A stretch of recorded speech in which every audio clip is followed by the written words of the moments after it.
Hey, she got D so funny, man. We're gonna get a special guest in here. I literally just did a whole interview and lost it. That's so crazy to me.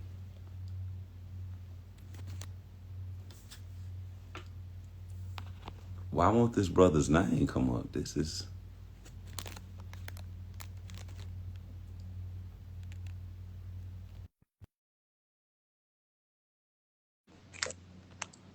what's up. Shouts out to my guy Tenario. Hey, it's a comic down. Oh, hey, what's happening? What's happening? What's happening? Thank you so much for tuning in to So I Bombed. I'm your host, D So Funny. This show was made and created because sometimes people think what we do as stand-up comedians is so easy. I've been in places and I've told people, hey, come out to my show. I'm a stand-up comedian, and they say some of the craziest things. They say stuff like, "Oh, I'm a comedian. I should be on stage." Apparently, people think what we do is so easy and so simple. Hey, if you just came in, please hold down the hearts or hit the hit the 100 signs or something. Let me know you in here. Thank you guys so much for tuning in. My guest today is none other than the man himself, Lawrence, aka the Killebrew comedian himself, man. Listen, if you've never seen this guy on stage, man, oh, you've never seen Lawrence on stage. He got this joke about getting. Listen, I ain't gonna tell it. I ain't gonna tell it, but listen, man, the guy's an amazing comic. I'm happy to have him here today. With that being said, we'll just jump right into this, man. We'll jump right into this. Just a few questions. Lawrence, What uh, up, dude? one of the kings of Philly comic. You know what I'm saying? I know Kev the man out y'all way, but you definitely one of the heavy hitters. I know because Spank Horton was at your birthday show when I came to do your birthday show. Yeah, Spank just What showed the up. One of the what plastic the cup boys just showed up. Said, you that's know just, what? that's This because my that's guy. my friend. That ain't got nothing to do. That's my friend. You Oh, know what I'm saying? Well, from a comic standpoint, on the outside looking in, that's a big move, man. For your oh, partner to just say, hey, you know what? Not only did he show up, tell the whole story. Tell her how he took us out to dinner to some fancy restaurant and then paid for everybody food afterwards. You know what I I'm saying? mean that's normal though. That's normal with me and my homies though. Whenever we go out, we don't separate bills. One person usually takes care of every. So I've taken care of the bill. That's not a Listen, not listen. nothing I ain't heavy major. like that. Listen, I am not heavy. Listen, I was looking at that menu like, listen, I'm on a comic salary. I don't know if they know No, how much man. comedy pay, but Usually I'll just when have the biscuits, sir. No, but that's usually when we go out. We don't usually separate bills. Somebody usually take care of the whole bill, whatever. So that's just it was probably my birthday. He was probably saying, hey, I'll take care of it. So one Yeah, big thing. I just thought that was pretty dope, and the level of love that you got from comedians just showing up. You know what I'm saying? To celebrate your birthday, I thought was very Well, amazing. no, they showed up because it was a packed crowd. That's why niggas showed up. Oh, okay, okay, yeah, Don't it was act definitely like packed out. they It was they just definitely whatever packed is a out. sold out show. Somebody comics are definitely going to show up. So, but Yeah, I definitely get love from my people. So, man, yeah, they I definitely showed love. you much love. With that being said, the first question I always ask every comic on the show is, how long have you been doing stand up comedy? I think it's been like 20 years now, maybe, yeah, about 20 years. That boy say a hot dub in the game. That's a lot of flesh. Yeah, I've been here since around 2020. I mean, like 2016, 20, yeah, something like that. Maybe like 20. I don't know. I know Okay. it's been 20 years. Definitely, I know that for a fact. Okay. So you got a dub in the game, man. Out of 20 years in the stand up comedy game, what is the one thing that you say you gave up for comedy? Like just, be it career, job, relationship. One thing that you was like, you know what, the hell with that. I want to do comedy. Was something important that you gave up, you I know. mean, I wouldn't necessarily say. I mean, well, put it like this: I made a decision to do comedy, and I wouldn't allow anything to come before it. Come So on. I wouldn't say that. I remember the exact day too. I remember the exact day when it happened. I've told this story before. I was working at Foot Locker, and a comedian by the name of Marlon Randolph. He was like one of the guys that was mentoring me very early on. and still is to this day. Still is to this day. And Shouts out Marlon. Marlon Randolph. We had, and he was calling me to do shows. And he was calling me like every single week, and every week I would tell him, I was like, "Hey man, I got to work. I can't come out." And then he was like, and I think like the third time he called me, he was like, "Hey man, I ain't telling you to quit your job, but I'm telling you that I'm not going to keep calling you because you keep not being available." And then I was Okay, like, that's "Well, I got deep. to make myself available." So I made a decision that day. I didn't quit my job that day, but I made a decision that I wasn't gonna let anything come in front of comedy. And since that day, I haven't. Like I've lost relationships, jobs, friends, family. I've missed holidays, birthdays. Like I've missed all that shit. So Yeah. I wouldn't Yeah. say that I put anything in front of it. I just made comedy my number one priority. Okay, with comedy being your number one priority, after 20 years, do you feel you made the right decision? Yes, I would have handled it differently. I would say that, but I definitely made the right decision. Like I couldn't see myself doing anything else, And Okay. if I were to do anything else, it definitely would be comedy related. Like a comedy club or something where I'm dealing with people, something where I'm entertaining people. So I definitely made the right decision. Now, have I made some wrong decisions in the journey of it? Absolutely. I definitely made some fucked up decisions in these past years, but the making that decision, no, it was the right one. Only thing I do. That's a great question too. Only thing I do question about comedy is, um, I put my career in front of starting a family and having that structure of a wife and kids and things like that. And now I'm at an age where I'm thinking, was what I've accomplished, is it worth what I missed out on? Basically saying like what I've accomplished in these last 20 something years in comedy, is that enough for me to be okay with not having a family and not having, graduations and teaching somebody how to ride a bike and all that type of shit? Have I accomplished enough in my career to say, hey, I didn't do this, but I accomplished that? I don't know. At this point, have I don't know. It's a Uh, question that I have to deal with mentally and myself. and But that's something you ask yourself as you yeah. keep going. So So okay, well then let me just I'm gonna ask one more question before we jump into your bomb story. Okay, well with that being said, are you in a position now where you're saying I want to take a step back and maybe lean more into having a family? Because I know myself as a comedian, the hardest thing to do is find someone who believes in, how can I say this without it sounding messed up? I just gotta say it. It's hard to get people to believe in you that you're gonna make it in your destiny. It's hard to get people to believe in the destiny. It's hard to get people to believe in the. I don't even call it the dream. I call it the destiny for me. You know. gotcha. So for you, are you saying that, well, maybe I need to take a step back from the dream or the destiny or whatever you call it for yourself to pursue a family, to pursue, maybe, having a little boy, a little girl, getting a wife, and like, Okay, well, that's a two-part question. One, yeah, a two-part answer. One, I don't think you should ever look for someone to believe in what you got going on. come on, I'm always for people showing people what you have going on. I don't believe that anybody owes me anything to believe in what I want to do. I feel like it's my job to believe in what I want to do and then present that to the world, and whoever wants to join, fine. But I don't value anybody else believing in what I'm doing because it's what I want to do. So come on, I wouldn't expect somebody else to even give a fuck about what I got going on come because on. it's what I want to do. So that part of it, I don't even think about that. Like when I'm doing something, I don't think about, hey, I wish somebody would support this or somebody would support that. I'm gonna do it, and whoever clamors to it, that's who I'm going to rock with. And the other part, no, I don't feel like I want to step back, because like now it's even worse because I look at it like now, if I was to start a family, whoever I start a family with has to be amazing person because Come on. I feel like I've put it's like I put in 20 years at a job and I'm not giving that up now for somebody. For You feel nobody. me? For So it's nobody. like whoever I'm dealing with has to understand that.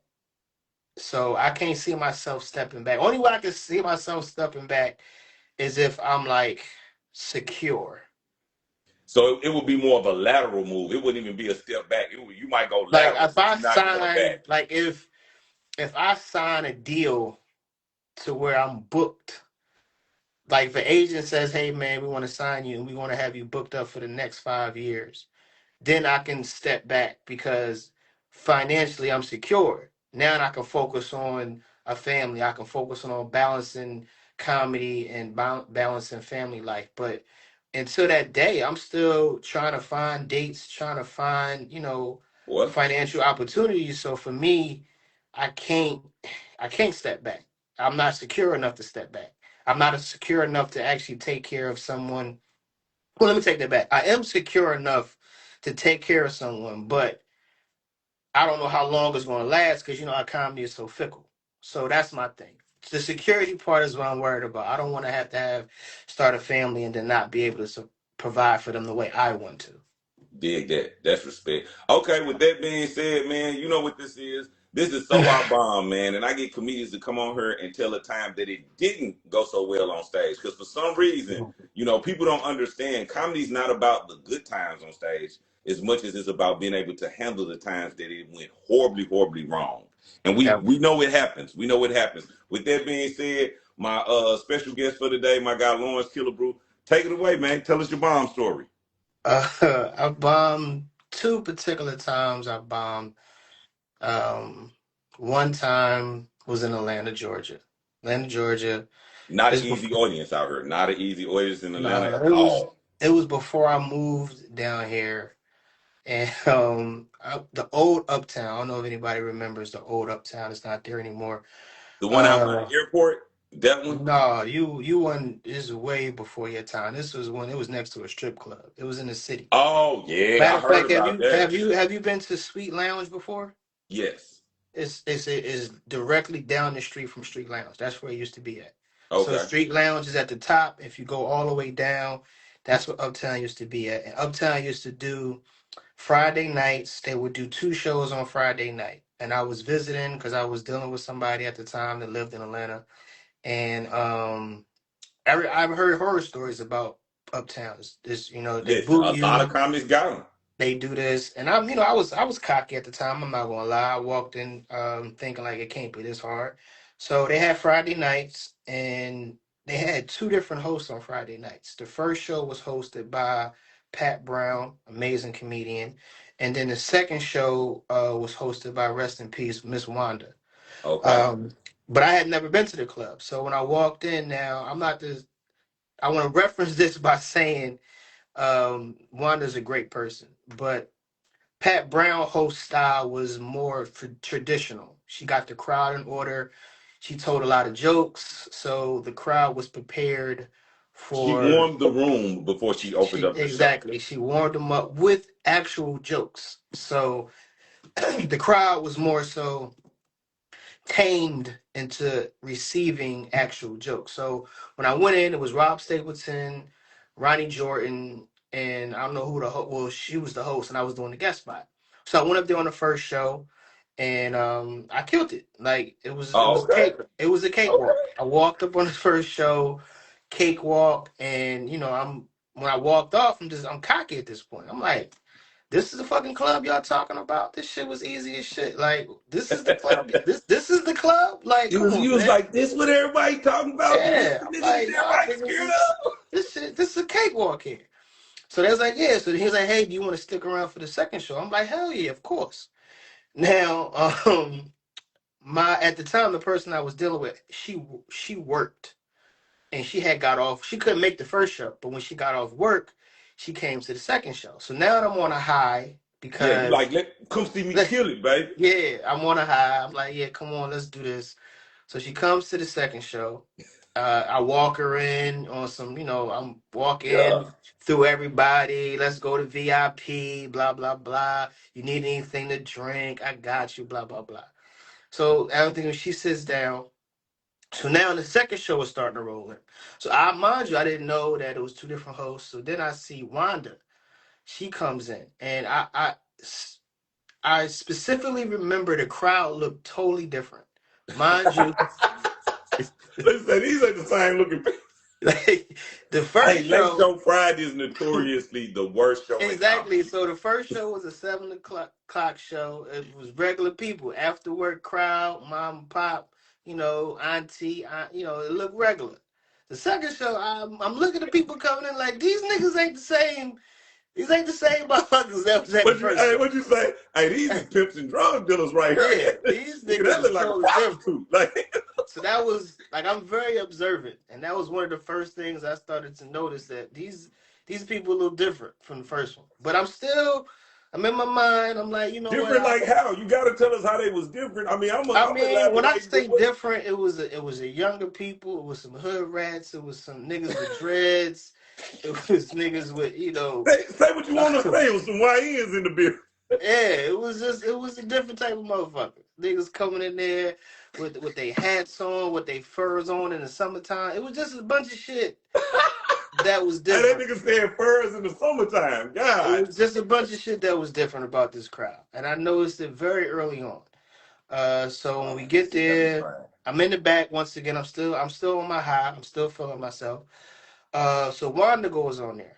She goes out and hosts. Now Wanda's hosting style is totally different from Pat Brown's. Totally different. And mind you, she had a co-host. Her name was, I forgot her name, but she was how can I put this? Just say what you want to say. This is a safe space right here, baby. She was gay. He was gay. He was gay. But he was like 6'2". He was just like a 6'2" gay guy who Mother Maya, I think that was his name, or something like that. Something like it was something weird. Basically, you ever see a host on the radio and they always got the gay host on the radio? Yeah. That's who he was. So he Okay. was. I don't know if it's he or she. I don't know who. I don't know what he. Shouts out to the community. This is not Yeah, bashing or hating. You know what I'm I saying? We have. love everybody and respect everyone, especially the letter people. We don't want no smoke with you guys. I have no idea what he identified or she identified as, but I just remember her being very rambunctious, and they didn't host. What they did was a lot of chants. It was like, "Where my ladies at? Where my fellas at?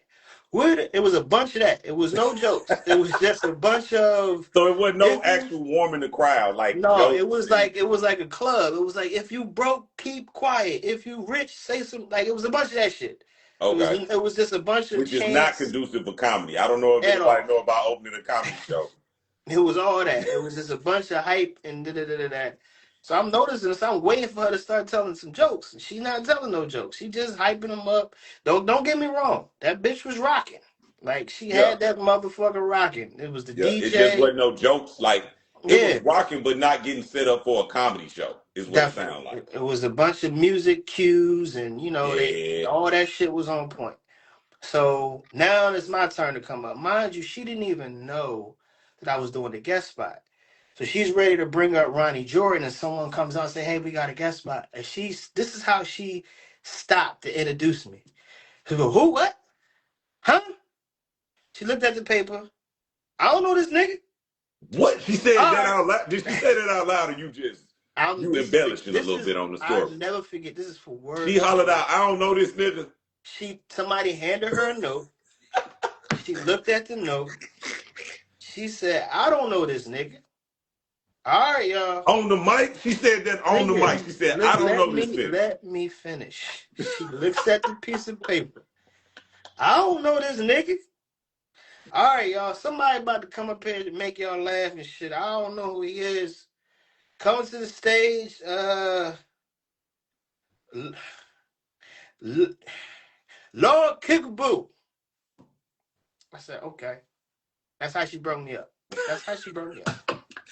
I, So I I ain't walk saying you out. should have knew you was gonna bomb, but I don't get me wrong. I'm still one of them people who believe it's never the host or the audience fault. It's always on you. So I agree. I totally agree. I Because you can walk change out the energy at there. any time. So I totally agree with what you're saying. But So I walks out on stage.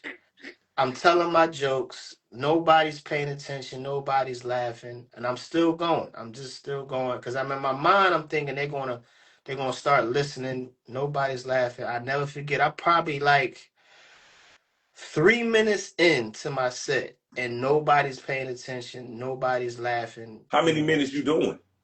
I'm only doing probably like 6 or 7, and Okay. I never forget. As I'm telling I get to like about the 2, 3 minute mark. This lady in a blue polka dot dress. She had to be no older than 75 years old. She This boy said no stands, older than 70. I'm not finna play with this man. This nigga said no older than 70. she stands up and she says, "Baby, we don't want to hear that shit." Now, mind you, I don't know if she yelled it or if the crowd was that quiet, but literally everybody heard her say, "Baby, we ain't trying to hear that shit." So What? me, I took it as, "Oh, y'all think I'm funny? Let me keep going." I keep, I keep going. I'm not finna play. That nigga said, let me keep The same lady stood up and said, again. "Oh, you must ain't hear me." Nigga, I'm not finna. I'm Boo! not, Boo!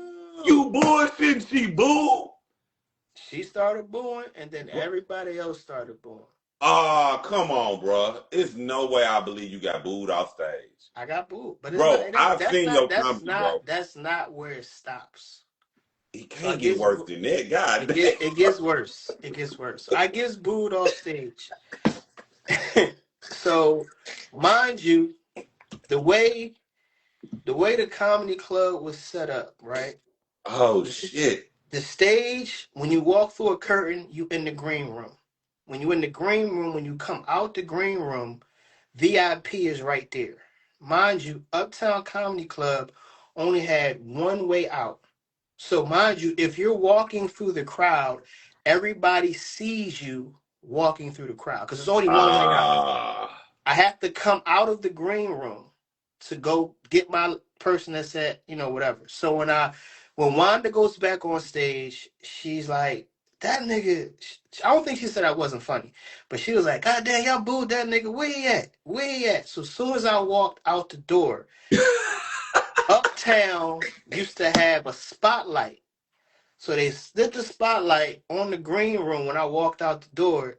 There you go. Get him again, y'all. And they She started said, booing get him again. and they started booing me again. God damn. But it get worse. It get Nigga, worse. can't you? It gets What they do, steal worse. your car, nigga? God damn. Listen, this is now What this else? is this probably was the most hurtful part of the whole night. After So getting booed 2 times, nigga, it was. listen, I can take a boo. I'm gonna tell you how it gets worse. So I'm getting booed and I'm picking up my lady that's in VIP waiting for me. So I take my lady by the hand and we're walking through the crowd as they're booing me with a spotlight on me the whole time.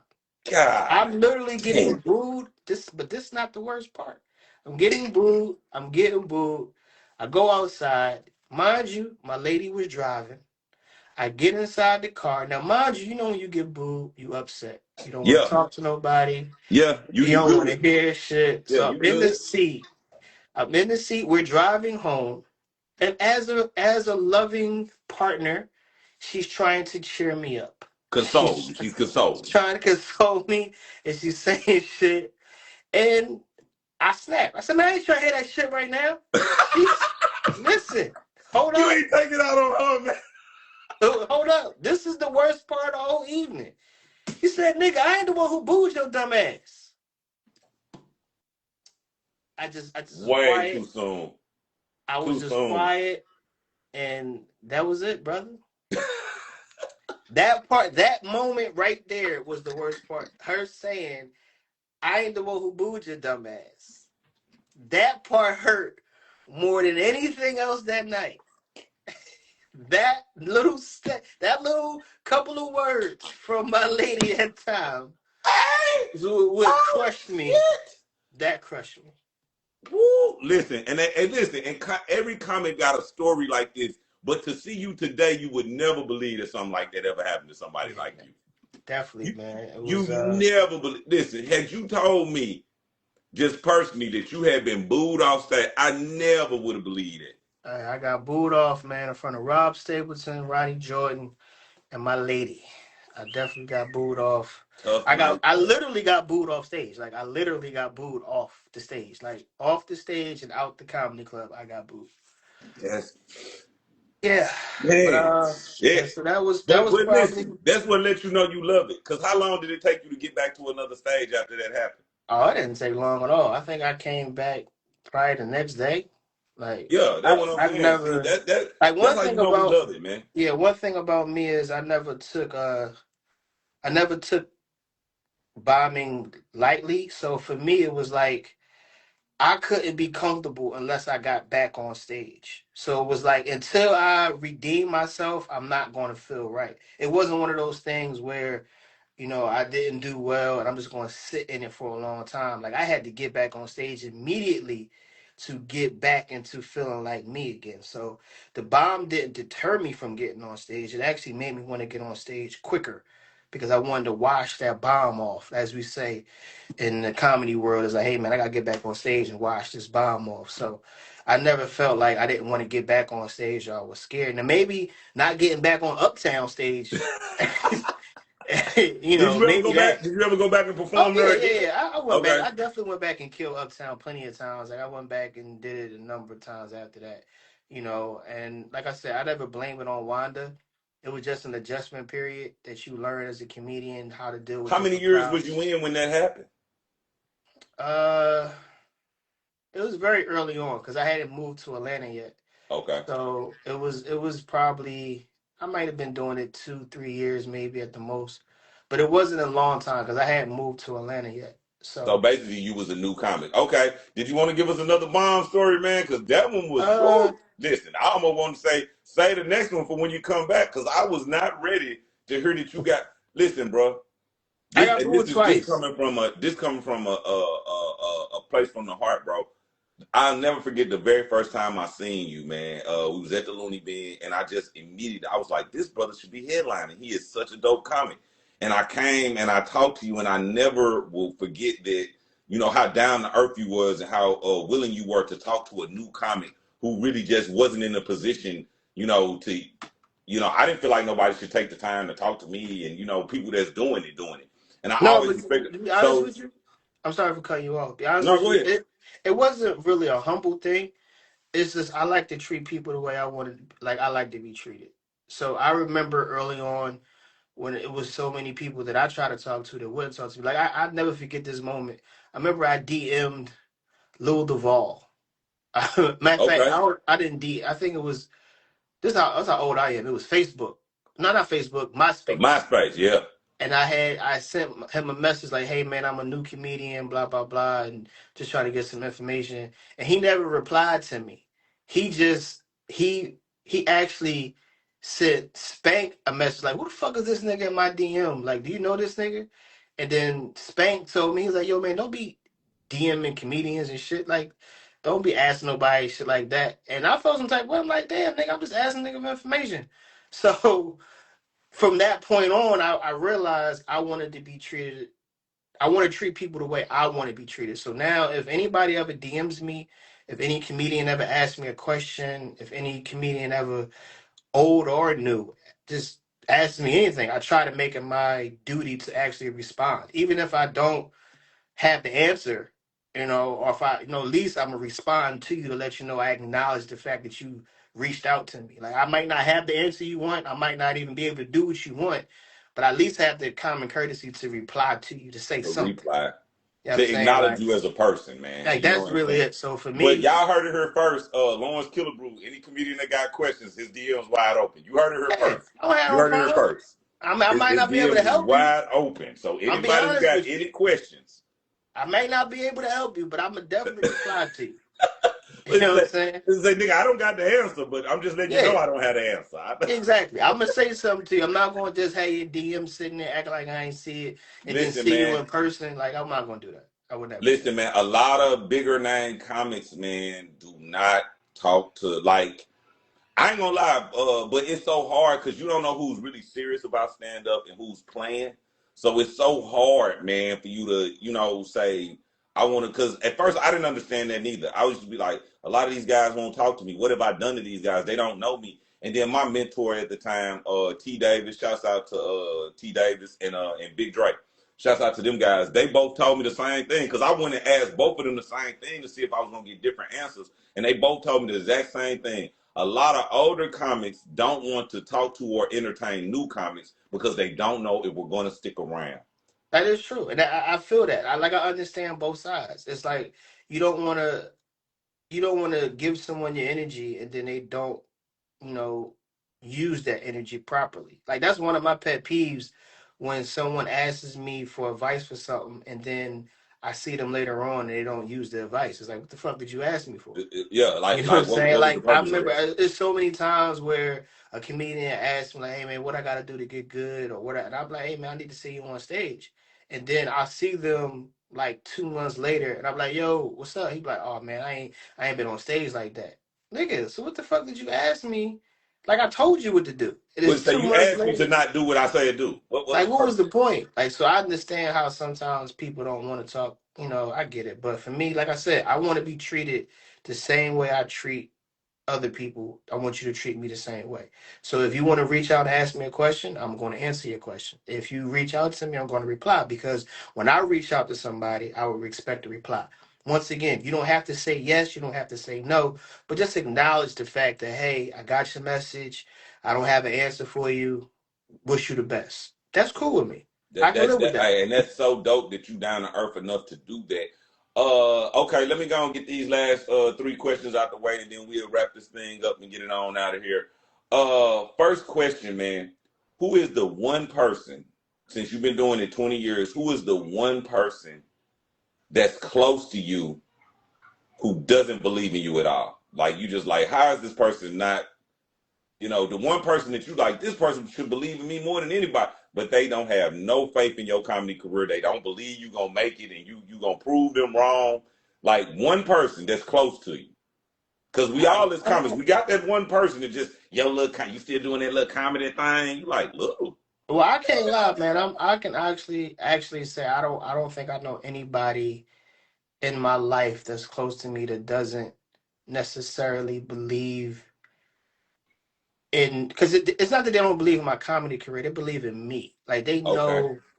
Like only person I can probably say, but she's passed Look, look, away. look, look. You figure No, something out no, quick. no, no, no, no. But that's only because I would say my grandmother, and the reason I'm saying that is because she's old school, and she never knew anything outside of the traditional way of making it in life. You go to school, you get a The job, job, yeah. and you get your family. Industrial So age. That's what those people are called. Industrial age. yeah, so Because the for me, industrial age, like that's what she they taught you. never Go to school, get a understood job. it. Yeah, Yeah. like she never understood that this could be something. It was always Lawrence, get a job, go to school, whatever, whatever, whatever. So I'm not saying she didn't believe in me, like she believed in who I was as a person, but she didn't believe in that structure of life because she had never seen it done by somebody in her family. So for her, it was always you go to school, you graduate, you get a job, you go to work, you come home, you take care of your family. And if someone didn't do that, she didn't understand it. So that's the only person I could say could come close. But I don't say she didn't believe in comedy. She just didn't believe that as a structure of life. Okay. Okay. But other than Uh, that, I don't have anybody. I wouldn't even want nobody in my life that didn't. Like so they yeah. wouldn't even I be mean, around me if that was the listen, man. case. I know just me personally, I have some family members. I won't put nobody name out there or say nobody name, but a small part of them, I feel like, and this is my feelings, this could not be true, but a small part of me, I feel like they hope I don't make it. You know what I'm saying? Why would Like, you? But why even like I don't even entertain those thoughts around people. Like I don't entertain. I look at it like this: just knowing who they are, their fear of me being in a position higher. You know what I'm saying? They it would be one of those situations where it's like, yeah, this my cousin, he do comedy, that's cool or whatever. You know what I'm saying? But it wouldn't be a situation where it's like, oh yeah, go check out my cousin do. You know what I'm saying? And I feel like that because right now these same people see the stuff that I post on social media. They see the clips, they see and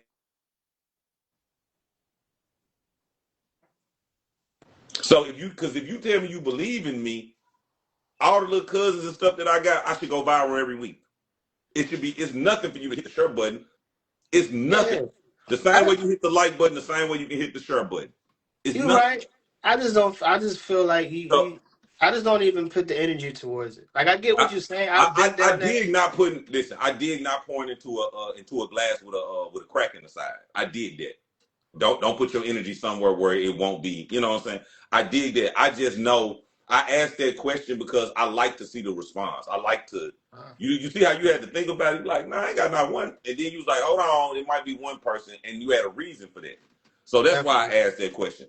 Yeah, it's Second cool. I question. just don't. I just don't. I'm sorry. I just want to finish this No, statement. go I ahead. just like people who don't.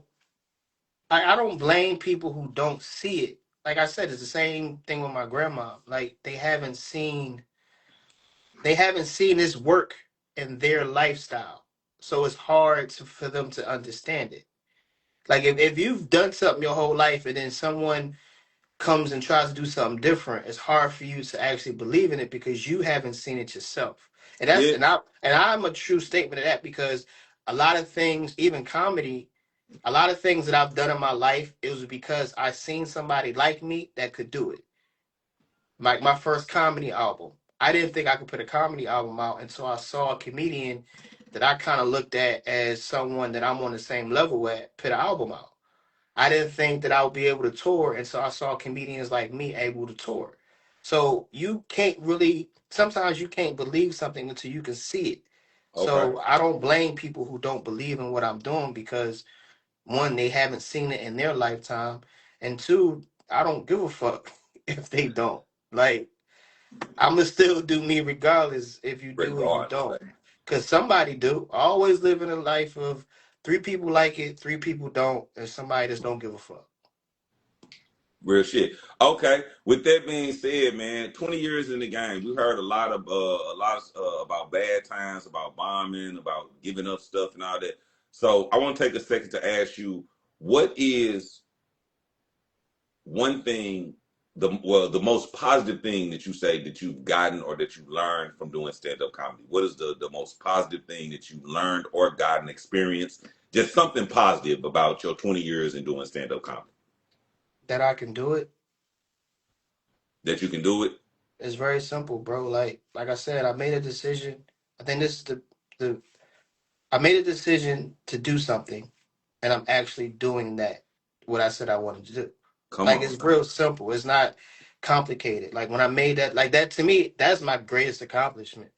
To be able to continue to do it through good and bad times. Like I know there's so many comedians that I started with, so many comedians that over the years stopped doing it, went out and then started careers and got other jobs or just quit, period.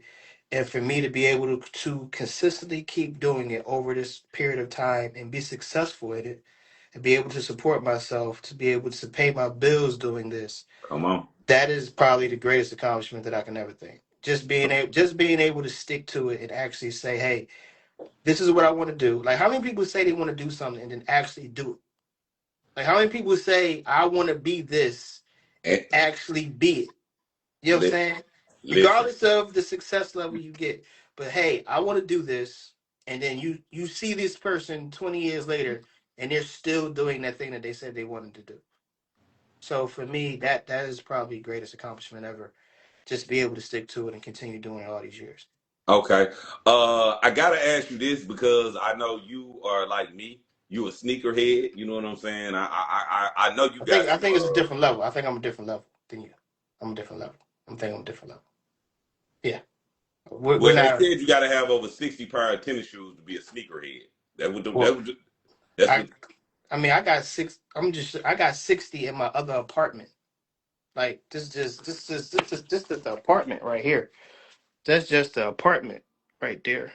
You know what I mean? That's well, not I'm looking to give them a shoe boxes now so my stuff can be nice. that's Like so, not. I'm just I'm saying looking to that's give them not a my. shoe. That's not the crib. Like that's not the house. That's just the apartment. I have a house with a room. So 60. That's a light day. I brought 60 pair this year.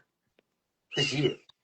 Yeah, So that's yeah. not that's why I said it's a different level. Like Okay. Well, here we go. let me rephrase what I'm gonna say. Then Here we go. I know that you enjoy sneakers There you probably a go. little more than I do because There you go. I'm really There you big go. on tennis shoes. If Gotcha. anybody knows me, they know I'm like a woman about shoes. Like I can shoe shop all day.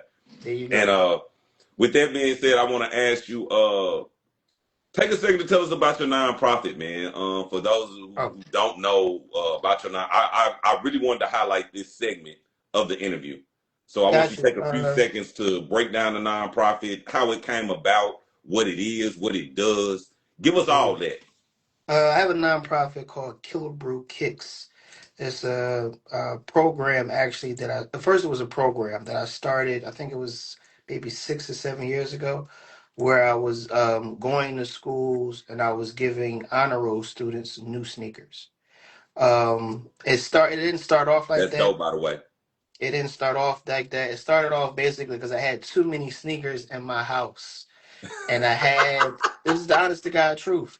I had too many sneakers in my house and I had to get rid of some of them. And a friend of mine suggested that I give them away on Facebook to kids who might need them. So I made a Facebook post saying, hey, if any mothers out there wear a size 9.5 and you're down on your luck or your kid might need sneaks, hit me up and I'll just send you some sneaks. So I think about like maybe 8 or 10 women hit me up and I just started, mailing them out. I just said, send me an address, I'll pay for shipping, and just started shipping them out. And then I would notice that these same people that were hitting me up, like I would notice being on Facebook and they just be balling out of control. Like they didn't need it. You know what I'm saying? Like they was just basically flossing on Facebook. And for me, I was Wow. like, damn, I'm thinking like these kids are down on their luck. They really need it. And I needed a way to reach people who actually need it, not somebody who just wants something that's free. So that same friend suggested that I go to the schools because these teachers see these students every single day. They know what they have to deal with. So then that's how that bridge was put together when I started going to schools and reaching out to teachers and stuff like that. And then over the years, it just got bigger and bigger and bigger. Then I got it, solidified as an actual nonprofit. Now we every year we take kids on shopping sprees. We take them to the movies, Let's go. and we give out probably like I would say about 50 to 60 pair of sneaks a year to honor roll students all over the Come on. country. And now I'm starting to do it on tour. So when I go on tour now, um, I find teachers in different cities that I'm going to, and then I'll go the day before and drop off some sneakers and then go out like that. So it's pretty Hey, good. I just want to take time to say, bro, my hat's off to you, man. On behalf of all those kids in need, man, I want to thank you and tell you keep going with it, man.